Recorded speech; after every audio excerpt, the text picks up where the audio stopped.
Irmãos, podem se sentar. Amém, irmãos. Vamos abrir a palavra do Senhor nesta manhã, amada igreja, no livro de Esdras, capítulo 4, versículos 1 a 24. Livro histórico de Esdras, capítulo 4. Nessa manhã, os versículos 1 a 24, o capítulo todo.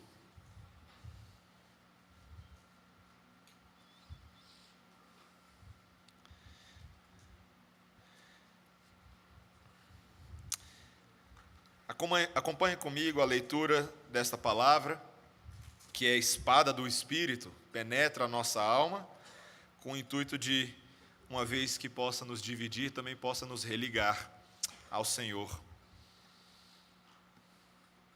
Assim diz, versículo 1: Ouvindo os adversários de Judá e Benjamim, que os que voltaram do cativeiro edificavam o templo ao Senhor, Deus de Israel, chegaram-se a Zorobabel e aos cabeças de famílias e lhes disseram: Deixa-nos edificar convosco, porque como vós buscaremos a vosso Deus, como também já lhe sacrificamos desde os dias de Esar-Adom, rei da Assíria, que nos fez subir para aqui.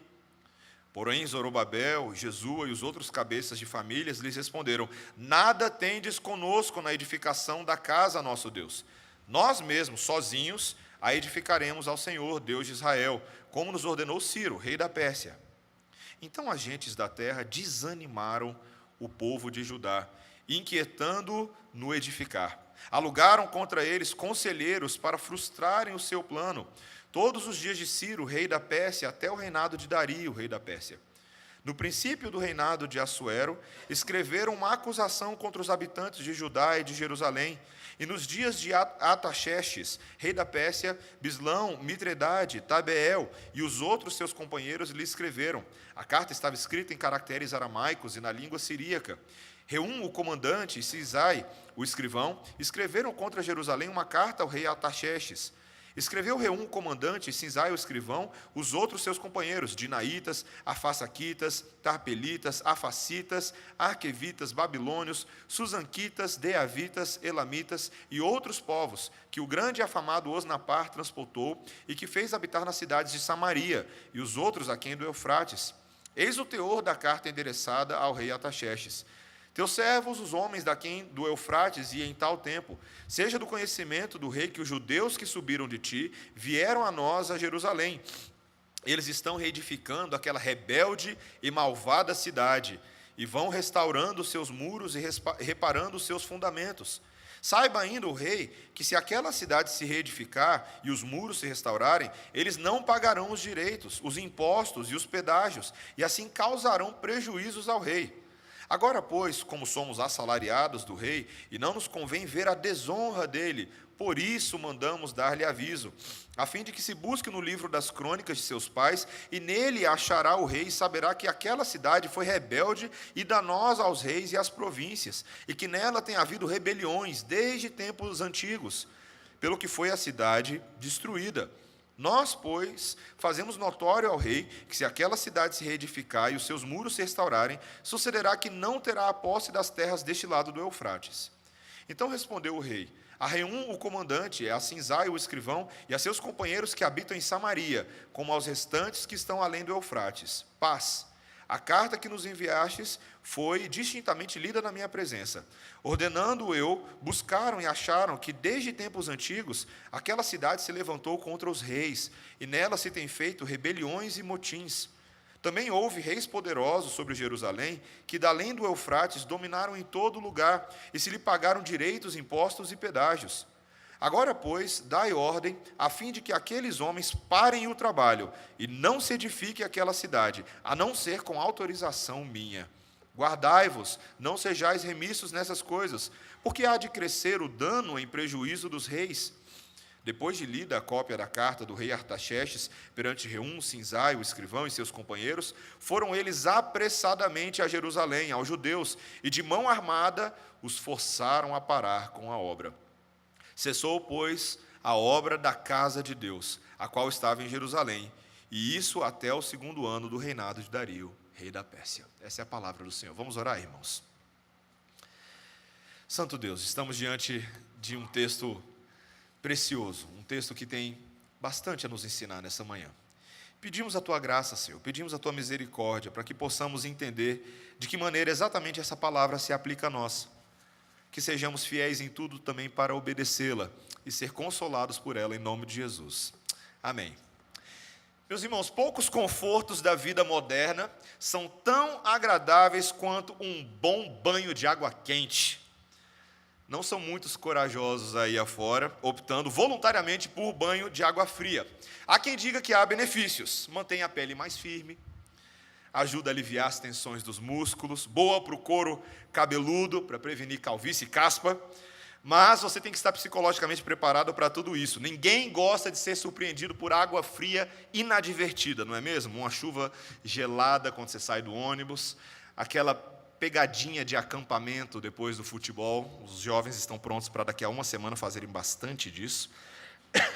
Não é à toa, meus irmãos, que isso se tornou uma expressão popular, um banho de água fria. As coisas estavam indo bem, mas você foi surpreendido negativamente. Suas expectativas foram frustradas. Seus planos foram por água abaixo com o seu ânimo, com toda a disposição que você tinha.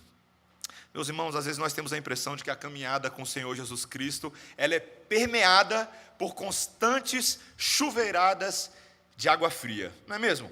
Talvez semana passada você ouviu algum dos sermões da manhã ou da noite, você saiu daqui animado: vou reassumir meu compromisso com o Senhor Jesus Cristo essa semana, vou ler a palavra de Deus, vou orar, vou fazer alguma coisa com a minha vida. E aí veio segunda-feira de manhã e os banhos começaram. Os problemas em casa, os problemas com os filhos, os problemas no trabalho, as tentações do mundo, a sua santificação que parece que fica congelada um tempão. Meus irmãos, a palavra de Deus, desde o princípio, já nos adiantava que nós, os crentes, devemos sempre esperar banho de água fria nesse mundo.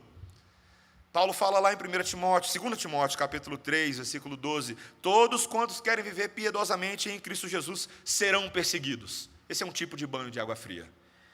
Incrédulos, forças espirituais do mal, o nosso próprio pecado, eles labutam incansavelmente para estragar o nosso prazer. Eles são estraga-prazeres da nossa adoração, do nosso compromisso de santidade. E esse texto hoje ele nos dá uma anatomia da oposição, uma forma de entendermos como o inimigo opera, para que então possamos nos preparar, para que possamos lidar de uma maneira muito prática com esses problemas e sermos verdadeiramente vitoriosos, igreja.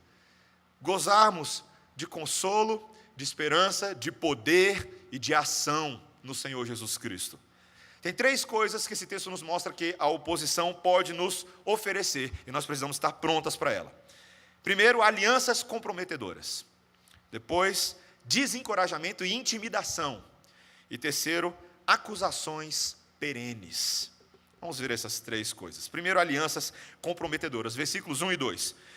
Ouvindo os adversários de Judá e Benjamim, que os que voltaram do cativeiro edificavam o templo ao Senhor, Deus de Israel, chegaram-se a Zorobabel e aos cabeças de famílias, e lhes disseram: deixa-nos edificar convosco, porque como vós, buscaremos a vosso Deus, como também já lhe sacrificamos desde os dias de Esar-Adom, rei da Assíria, que nos fez subir para aqui. Lembra como nós terminamos na semana passada?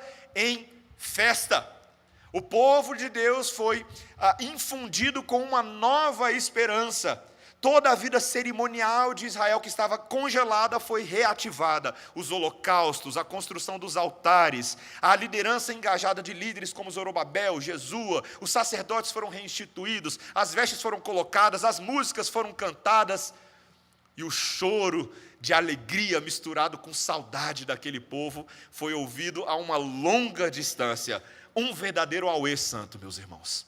Uma alegria como há muitos anos não havia no povo de Israel. Mas nós já vimos na semana passada também indícios de que a coisa não seria fácil, de que aqueles altares seriam agora construídos, como nós vimos na semana passada, sob o terror de outros povos. Esses povos que agora se aproximam, os inimigos de Judá e Benjamim, que estavam nas terras outrora abandonadas, e agora eles se aproximam com intenções escusas, parecendo: amiguinhos, deixa-nos edificar com vocês, queremos adorar o mesmo Deus. E eles alegaram exatamente isso. Olha, Zorobabel, olha, Jesua, nós estamos aqui porque nós adoramos o seu Deus. E, meus irmãos, isso não era totalmente mentira.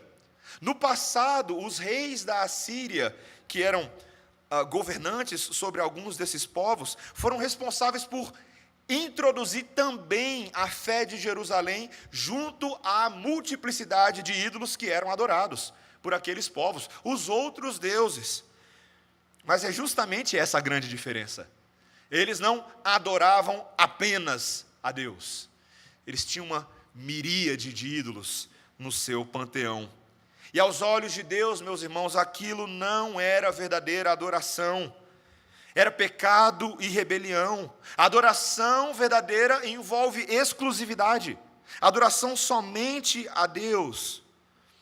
Para esses estrangeiros, Deus era apenas outro ídolo. E Yahvé, o Deus de Israel, era só mais um item da coleção.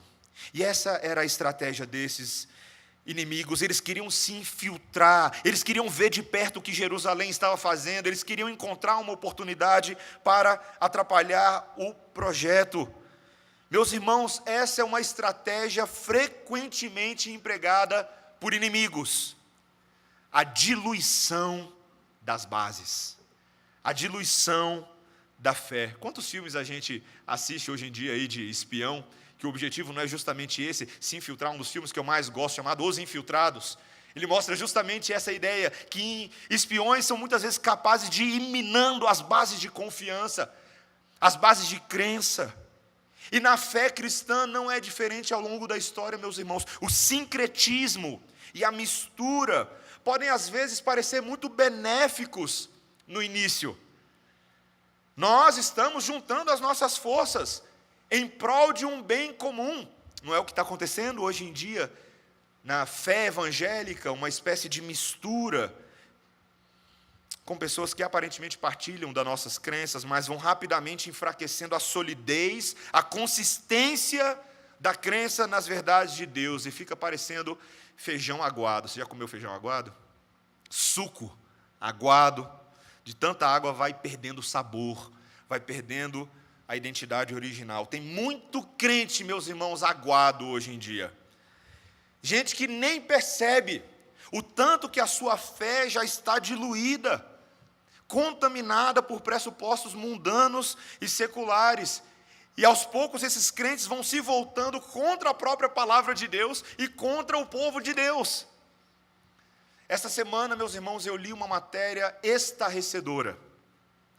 Um grupo de mulheres no Rio de Janeiro que se uniu e criou a Frente Evangélica pela Legalização do Aborto. Talvez você tenha visto essa matéria também essa semana. Uma das fundadoras desse grupo disse o seguinte, abre aspas: legalizar o aborto é compreender que a vida precisa ser preservada. A legislação que temos hoje sobre o tema potencializa a morte. Ela não impede que aconteçam abortos e ainda mata mulheres. O aborto só está matando a mulher pobre, já que mulheres de todas as classes fazem. Porém, a diferença social faz com que a rica tenha acesso a uma boa clínica clandestina e a pobre não.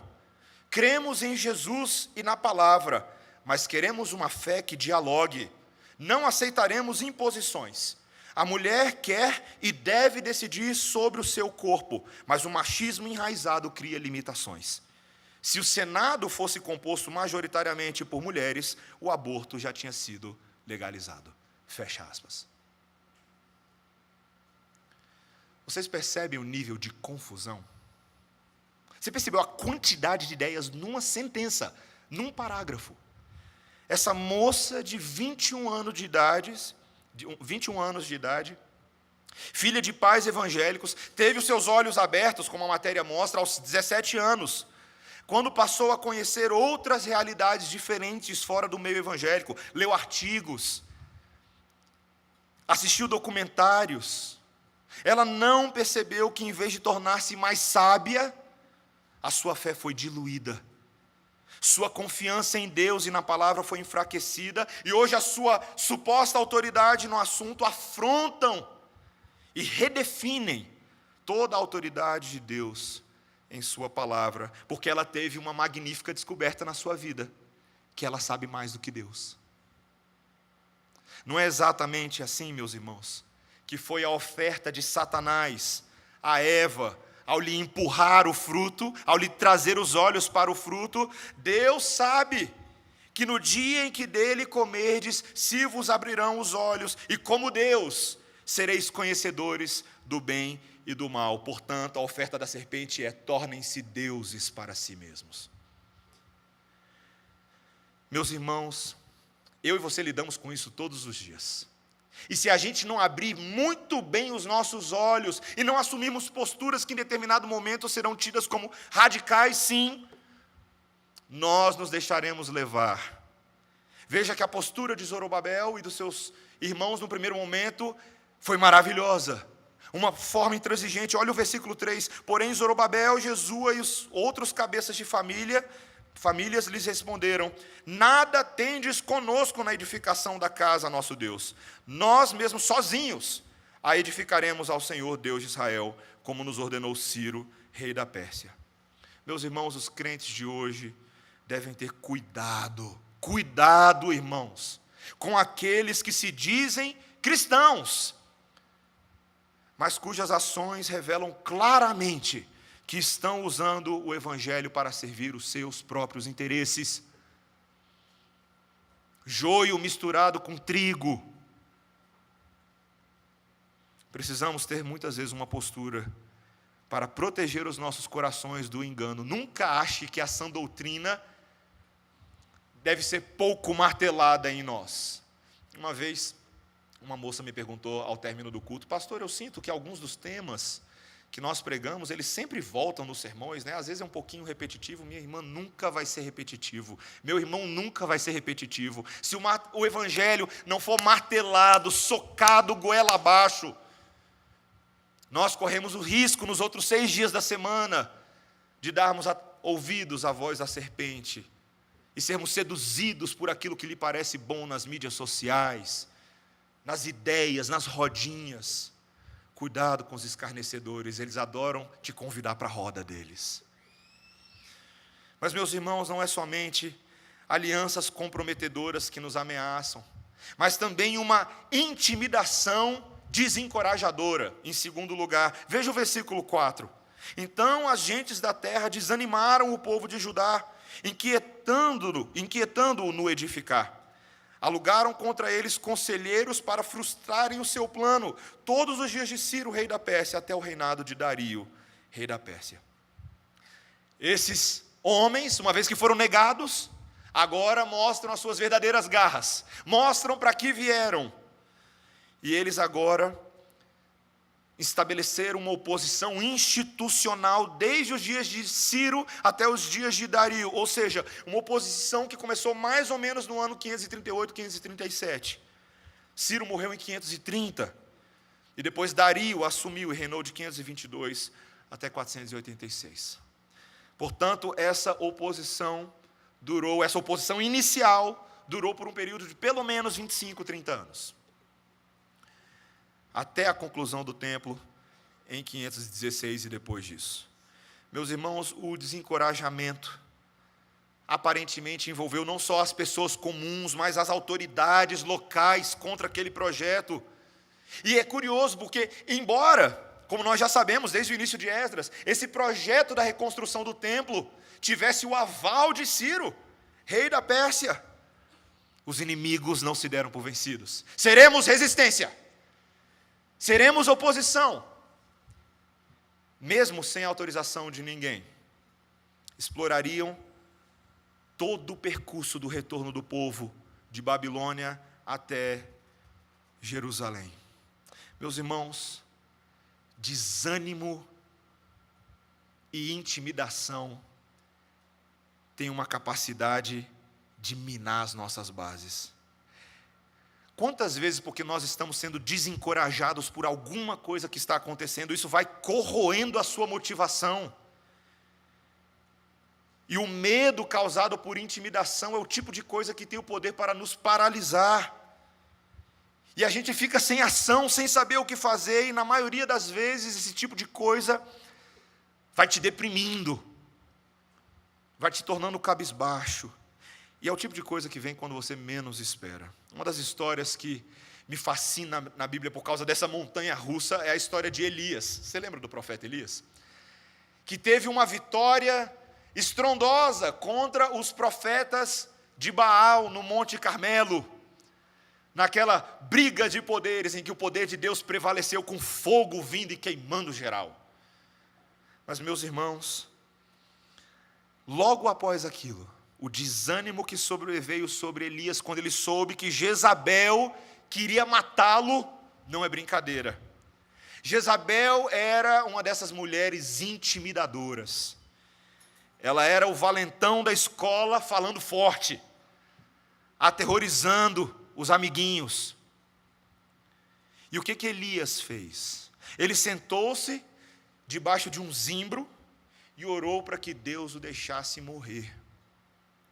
Meus irmãos, é irônico pensar que o desânimo frequentemente vem depois de uma experiência de pico e excitação.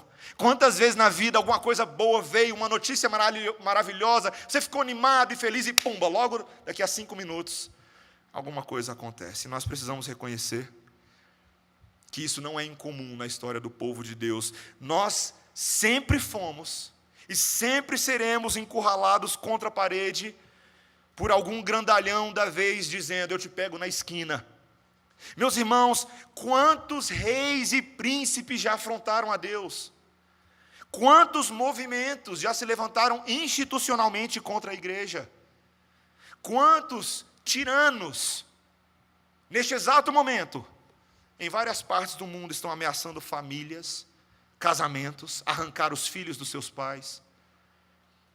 Quantas ideologias se vendem descaradamente pela eliminação da fé cristã. Meus irmãos, essa intimidação tem levado frequentemente o povo de Deus ao acovardamento.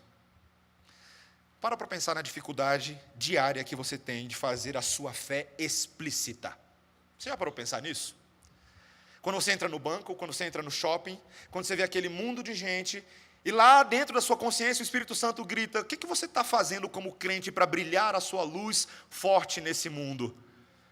Mas ao mesmo tempo uma outra voz dentro de você diz, você não tem coragem, você é frouxo, você não tem assim tanta certeza de que a sua fé é capaz de iluminar e transformar o mundo ao redor. Meus irmãos, a gente acaba se rastejando para baixo da nossa árvore de zimbro e deixa o mundo inteiro passar por nós. Muitos psicólogos hoje têm tentado traçar as causas, a origem da depressão, e não conseguem contemplar o fato de que muitas vezes a origem é de ordem espiritual, sim. O conflito que existe, a tensão que existe entre aquilo que nós deveríamos ser para Deus como povo redimido, e o mundo que se levanta contra nós. Meus irmãos, o problema de Elias é o mesmo problema nosso, sabe qual que é? Nós nos esquecemos quem Deus é. Deus há pouco havia feito maravilhas tremendas através daquele profeta, mas ele se esqueceu. Meus irmãos, como que eu e você somos capazes de nos esquecer as maravilhosas coisas que Deus tem feito por nós? Você sabia que um dia Deus te salvou? Que Deus te deu vida quando você estava morto? Que o Espírito Santo selou você para a vida eterna? Que não há nada nesse mundo que possa separar você do amor de Deus que está em Cristo Jesus. Mas a nossa amnésia espiritual, nosso Alzheimer, faz a gente esquecer. Meus irmãos, lembre-se que o próprio rei Davi precisou reconhecer que Deus estava no seu trono e que ele governava o mundo. Você lembra daquele Salmo 42, o Salmo da depressão de Davi? Como foi que ele começa a sair do buraco, quando ele diz, por que estás abatida, ó minha alma? Por que te perturbas dentro de mim? Espera em Deus, pois ainda o louvarei a Ele, meu auxílio e Deus meu. Você precisa abraçar essa rocha, meu irmão. Você precisa reconhecer que existem sim barreiras comuns de desânimo e desencorajamento. Sempre vai ter um chefe te provocando.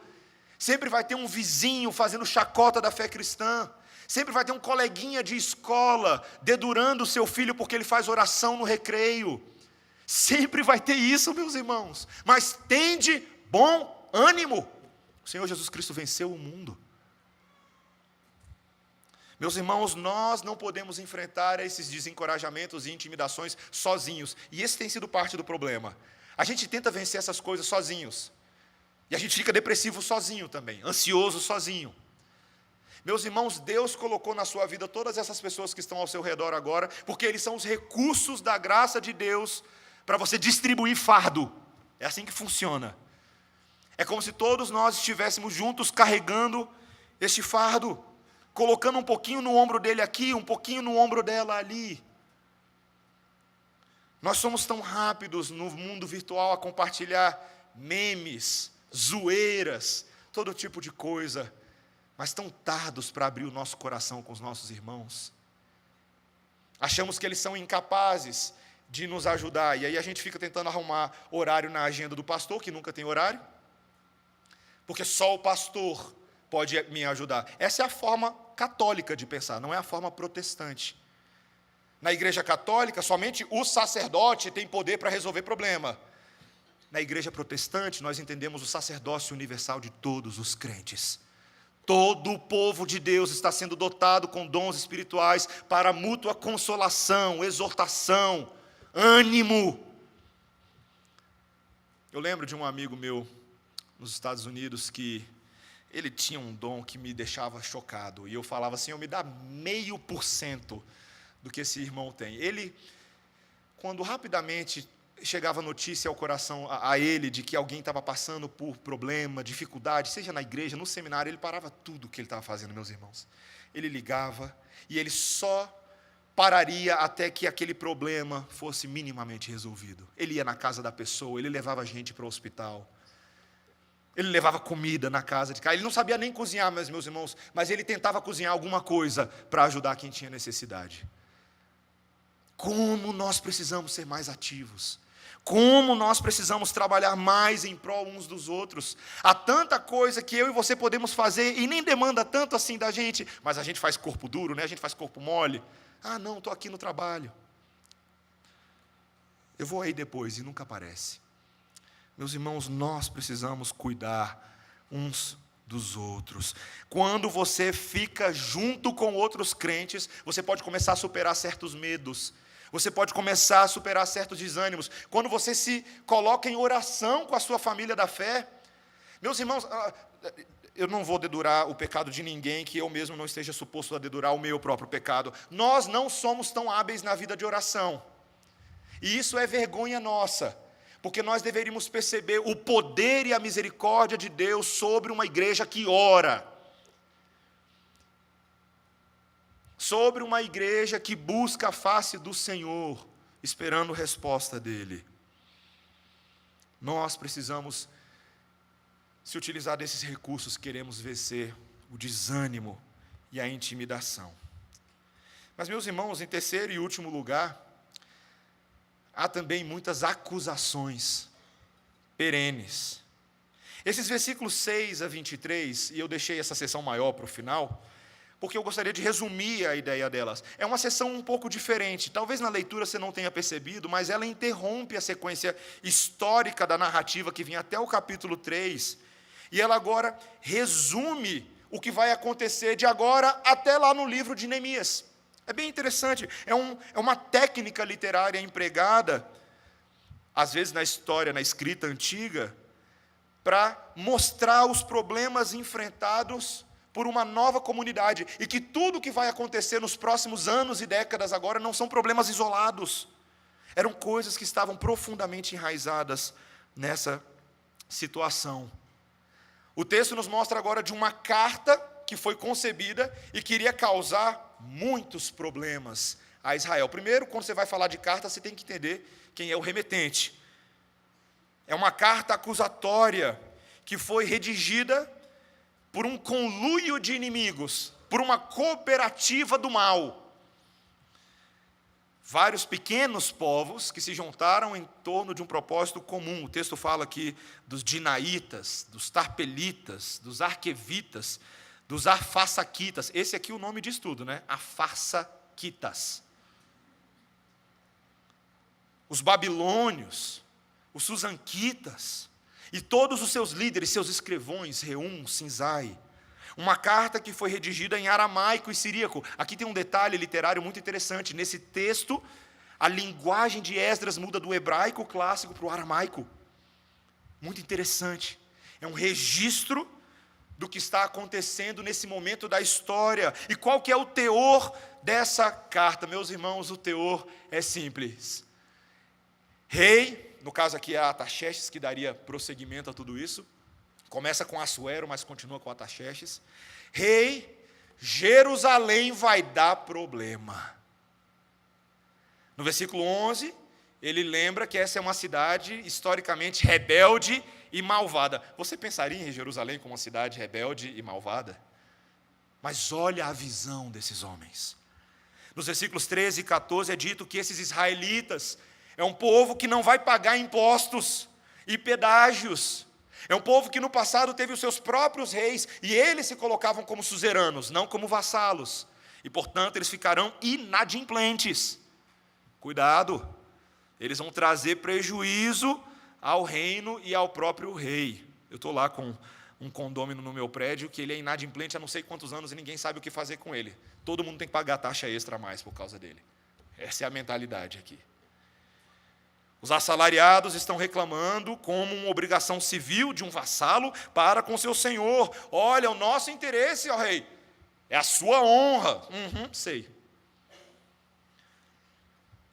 E no versículo 15, eles orientam que o rei dê uma olhadinha lá no livro das crônicas, que demonstraria que Israel é um povo historicamente rebelde e que isso foi a causa da sua própria destruição. E, meus irmãos, uma vez que esses fatos chegaram ao conhecimento do rei e a pesquisa foi feita, o rei deu atenção. Os versículos 18 em diante vão nos mostrar que aquela carta foi distintamente lida na sua presença e que agora ele dá uma resposta a esses inimigos que estavam lá longe em Jerusalém. E ele fala, realmente eu fui atrás, eu dei uma olhada e tudo que vocês falaram se confirma. Não queremos mais danos ao reinado. Vocês ajam imediatamente para que essa obra pare. Para que essa obra pare. Meus irmãos, as obras do grande e ansiado templo simplesmente pararam. Meus irmãos, é incrível como essa história se assemelha ao que a gente ouve de vez em quando, hoje em dia. Quando a gente ouve das obras de algum empreendimento que pararam por aí, porque foram levantadas acusações na justiça contra a empreiteira, por algum tipo de impropriedade. Não é comum, a gente não ouve esse tipo de história o tempo inteiro. Tinha irregularidade no projeto, tinha desvio de verbas, propina, licitação comprada. Aí lá vai a empreiteira defender a sua honra, não é verdade? Contrata advogado, libera documentos, dá entrevista no jornal, tudo para provar que não fez nada de errado. Irmãos, quando eu e você lemos o que está acontecendo aqui com Israel, logo o nosso espírito se inflama. Quanta injustiça! Quem ousaria levantar essas calúnias contra o povo de Deus? Mas essa não é a pergunta certa. A pergunta que nós realmente deveríamos fazer é: e se os inimigos estiverem certos? Se pelo menos em parte eles estiverem corretos nas suas declarações. Meus irmãos, de fato, a história de Israel, registrada nos livros dos reis e das crônicas, demonstrava que Jerusalém tinha sido um foco de insurreição contra muitos reis. Salomão havia governado um enorme império. Você pode ver isso lá em 1 Reis, capítulo 4 em diante. E os reis israelitas, como Zedequias, por exemplo, já haviam se rebelado contra Nabucodonosor, apesar do juramento de lealdade que eles haviam prestado como vassalos. Provavelmente Artaxerxes agora não queria ajudar a reconstruir uma capital potencialmente inflamada e explosiva. Mas além disso, meus irmãos, esses livros mostram que os próprios habitantes de Israel eram ímpios. Seus governantes muitas vezes foram rebeldes, desastrosos. Você já leu 1 e 2 Reis? Você já teve essa oportunidade de ler? O povinho ruim era esse povo de Israel. Era uma sequência de reis detestáveis, meus irmãos. Houve momentos que alguns desses reis deram muito pano para a manga, quando fizeram de tudo menos agir com boa vontade para com seus vizinhos. Israel nem sempre foi um modelo de ética, de caráter para o mundo. Suas antigas virtudes foram obscurecidas pela idolatria e pelo abandono da lei de Deus. Irmãos, seria tão mais fácil, vou confessar um segredinho para vocês. Seria tão mais fácil para mim, nesse texto, fazer uma analogia entre Artaxerxes e seus comparsas com Satanás, o acusador das nossas almas. E aí demoniza lá os persas. Deus te liberte dos seus persas na sua vida. Cuidado com os persas na esquina. Seria mais fácil fazer um sermão assim. Mas uma vez eu ouvi de um pastor, muito amigo meu, que disse: não existe bullying pior do que aquele causado pelo nosso próprio pecado. Dia após dia, eu e você não somos acusados pelos de fora, mas pelos de dentro. Pela nossa consciência e pela nossa carne, no que diz respeito à nossa falibilidade. Meus irmãos, essa é a declaração sobre quem nós somos. Eu e você somos maus. Nós somos pecadores. Meu irmão, minha irmã, quem que você está tentando enganar? Nossa roupa de domingo, nossas atitudes e palavras premeditadas não podem nos esconder diante dos olhos de Deus. As acusações de Satanás, elas são perigosas justamente porque elas expõem as nossas máscaras e a tentativa vã de nós tentarmos resolver a nossa falta de caráter pelos nossos próprios esforços. Meus irmãos, Satanás é um especialista em acusar, em desanimar e intimidar com base em quem nós somos. E ele é bom nisso. Ele é como, imagina a nossa vida como uma maratona de santificação. Ele é como aquele padre que invade no meio da prova, tentando impedir que você cruze a linha final. Só que ele não faz isso só uma vez, meus irmãos. Ele faz isso vez após vez. É o tempo inteiro te atiçando, te provocando, te mostrando que você não dá conta. E o grande problema é que muitas vezes eu e você sabemos que ele está certo. A gente encosta a nossa cabeça no travesseiro à noite e faz uma recontagem de como foi o dia, e o scout é muito negativo. Meus irmãos, Satanás é o atrapalhão, é o acusador. E ele não tentou fazer isso só conosco, meus irmãos, ele tentou fazer isso com o próprio Senhor Jesus Cristo. Você já parou para pensar a quantidade de esforços e tentativas que Satanás levantou para impedir e desencorajar que o Senhor Jesus Cristo cumprisse a sua obra? Você já parou para pensar nisso? Quando Jesus mal tinha nascido, meus irmãos, quando Herodes recebeu a notícia pelos magos de que o rei dos judeus havia nascido, e ele temeu perder o seu trono, então o que Herodes fez? Ele foi lá e decretou para que se matassem todos os bebês com menos de 2 anos, em Belém e nas redondezas. Satanás já estava em ação nesse aborto oficializado, um infanticídio tremendo. Quando Jesus, já crescido, foi conduzido pelo próprio Espírito ao deserto, você lembra como que Satanás o tentou? Astutamente, ardilosamente, usando a própria palavra de Deus para fazer Jesus tropeçar e abandonar a sua missão messiânica. Ao longo do ministério de Jesus, quantos fariseus, meus irmãos, levantaram calúnias, blasfêmias, testaram o brio e a devoção de Jesus, por diversas vezes tentaram pegar ele com palavras, com pegadinhas, e até às vezes com as próprias mãos, mas Jesus sempre se esgueirava por meio à multidão. Meus irmãos, os próprios discípulos de Jesus, a própria família de Jesus tentou impedi-lo de avançar. Você lembra quando Pedro disse ao mestre que ele de modo nenhum passaria pela crucificação? O que foi que Jesus disse para ele?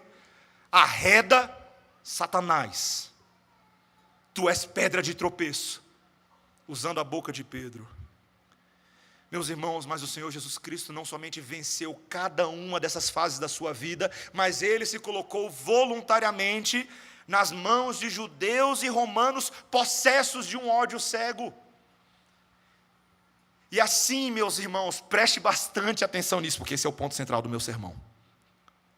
Aquelas justas acusações satânicas contra nós se tornaram injustas acusações contra Jesus. Não é incrível isso? Que a cruz é um grande quadro de resolução de acusação. Meus irmãos, aquilo que para muitos pareceria a derrota mais patética de uma pessoa nesse mundo, era, na verdade, o agigantamento do rei. Era a esperança dos derrotados. Meus irmãos, o Senhor Jesus Cristo tira o seu crédito imundo, te confere um crédito santo. Algo que eu e você jamais poderíamos nesse mundo conquistar com as nossas mãos. Poucos nesse mundo foram acusados e blasfemados como o apóstolo Paulo foi. Não é verdade? Você já conheceu a história de Paulo? Mas Paulo conhecia Jesus, meus irmãos, e o poder da sua morte e da sua ressurreição. Havia uma verdade que lhe acompanhava em todos os seus atos apostólicos, em todas as blasfêmias, em todas as calúnias que ele sofreu. Paulo aprendeu a demonstrar uma teimosia santa, meus irmãos. Quando ele disse no texto que nós lemos hoje: em tudo somos atribulados, porém não angustiados. Perplexos, porém não abatidos, não desanimados. Perseguidos, porém não desamparados. Abatidos, porém não destruídos. Paulo entendeu o macete, meus irmãos. É tão bom quando alguém dá um macete para a gente. Nós levamos no corpo o morrer de Jesus, para que também a sua vida se manifeste em nosso corpo. Se você está crucificado com Jesus, você vai sofrer uma grande medida de acusações. Mas se você está crucificado com Jesus, você também ressurge com Ele. A vida dele é formada em você. Por isso que Paulo diz: porque nós que vivemos, somos sempre entregues à morte por causa de Jesus, para que também a vida de Jesus se manifeste em nossa carne mortal. Esse é o padrão, meus irmãos. Esse é o padrão. Paulo era muito teimoso. Paulo, às vezes, tem horas que você vê ele se relacionando com os seus inimigos. É como se ele estivesse numa brincadeira de pique-pega. Você não me pega. Você não me mata. Porque só quem tem poder de tirar minha vida é Deus. E minha vida está nas mãos dele. Vocês podem me colocar numa prisão em Filipos. Vocês podem tirar a minha liberdade. Mas a minha vida está nas mãos do meu Senhor. Eu queria estar lá, para mim o morrer é lucro, estar com Cristo é a maior alegria que existe, mas Ele quer que eu fique com vocês, e quem manda na história é Ele. Meus irmãos, que confiança tremenda.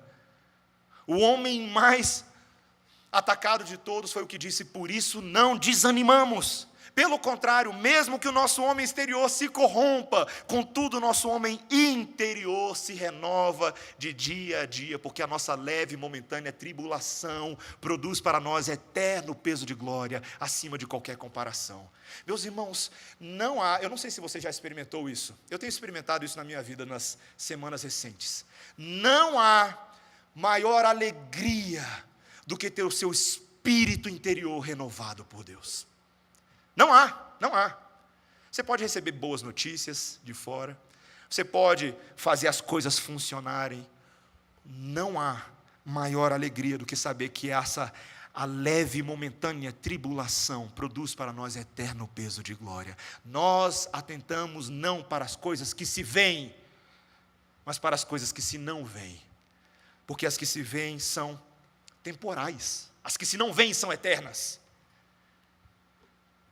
Meus irmãos, eu e você como igreja precisamos crescer nesse evangelho. Teve uma vez que uma criança veio aqui depois do culto da noite, deve ter mais ou menos um mês. E ele veio para mim assim e falou assim: nossa pastor, você está alegre, né? Ele fez desse jeito, ele fez assim: ó, você está alegre, né? E eu falei para ele, eu estou alegre. Eu estou alegre, irmãos. Tem uma música de criança que eu gosto muito, diz, estou alegre, porque estás alegre. Estou alegre, conta-me por quê. A pessoa está querendo saber. Estou alegre, porque estás alegre. Isso eu quero já saber. Vou contar ali. Conta logo. A razão de estar alegre assim. Cristo um dia me salvou e também me perdoou, por isso eu alegre estou. Essa é a nossa alegria, irmãos. Essa é a nossa alegria.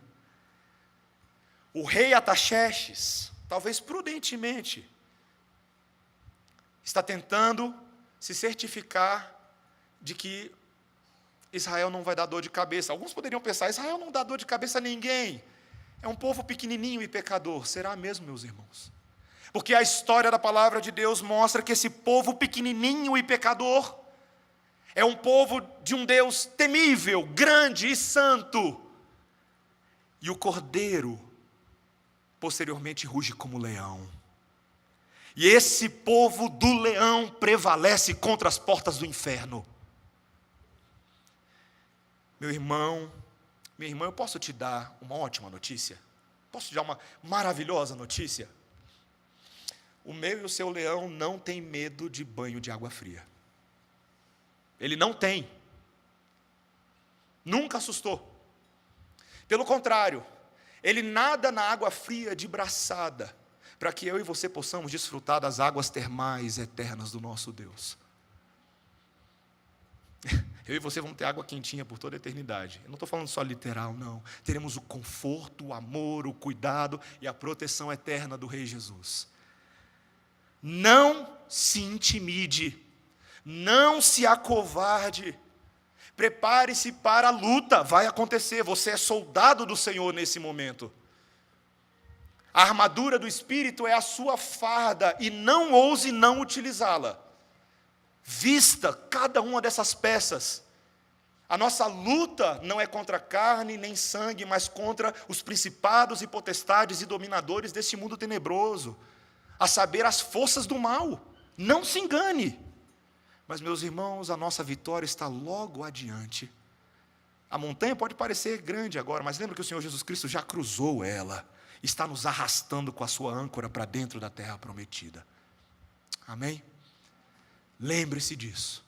Quando você estiver esmorecendo, quando você estiver desmontando e derretendo, lembre-se que o Senhor Jesus Cristo está inteiro e te sustentando.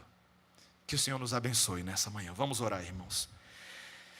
Senhor Deus, nós te louvamos pela tua palavra encorajadora, pelo leão que não tem medo de água fria. Nós podemos até ter medo, Senhor. Nós somos tantas vezes escorraçados, intimidados, mas o Senhor Jesus Cristo é a nossa esperança. Senhor, não queremos que isso seja a teoria das nossas vidas, mas que isso seja o pulsar e a prática das nossas vidas. Ajuda-nos, Senhor, a ver pela fé a obra consumada e corrente do Senhor Jesus Cristo pela igreja, para que não olhemos para as circunstâncias do tempo presente, mas para a glória do porvir. Dá-nos encorajar uns aos outros com essas palavras diariamente, que a palavra do Senhor esteja sempre nos nossos lábios, Senhor, pronta a consolar e confortar o abatido, e que sejamos teimosos em nos render, Senhor, porque o Senhor Jesus Cristo teimou contra a própria morte para que vivêssemos para Ele. Ajuda-nos em nome de Jesus. Amém. Vamos ficar de pé, igreja do Senhor, e vamos adorá-lo com um cântico antigo, um cântico